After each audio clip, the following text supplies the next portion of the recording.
The streets here in North Glenora, west of Edmonton's downtown, looking more like a skating rink, and the snow complaints keep piling up as Edmonton City Council talks enforcement during parking bans for snow clearing. And some neighbors here say getting their streets cleared has been a frustrating experience. In my neighborhood just over here, it's supposed to be a couple days ago. Now it's called for Thursday.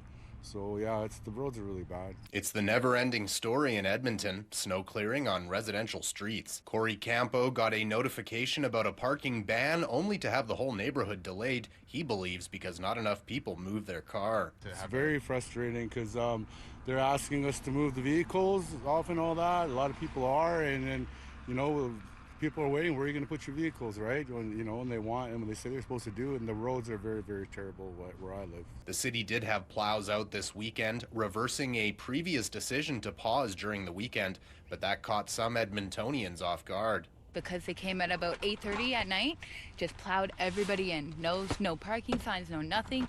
Just came and swept everybody in and left. They didn't even do no grading, no collecting of it at all. Nothing, just left it like that, pressed to shovel. Christina Marois had her streets plowed Sunday. In a Friday night news release, the city admits they had to give less than the normal 72 hours notice to keep crews working this weekend. I got a text at 10 p.m. saying I can resume parking as normal. But that was it. No text saying, hey, we're coming around, move your car. No, nothing. It was, hey, they sweeped us all in, and then 10:30 at night, resume back to parking as normal. I had my daughter to get to school the next morning, you know. At 10 o'clock at night, I'm out here shoveling ice and snow. Can't see nothing. It's absolutely ridiculous.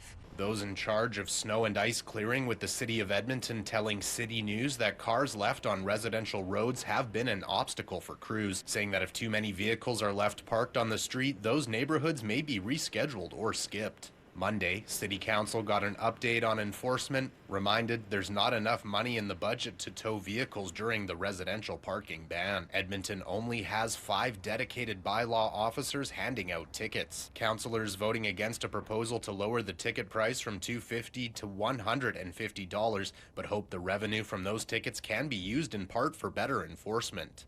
And so I think that we need to scale up our enforcement bylaw officers or our contracts with parking enforcement significantly in the next budget cycle to reflect that.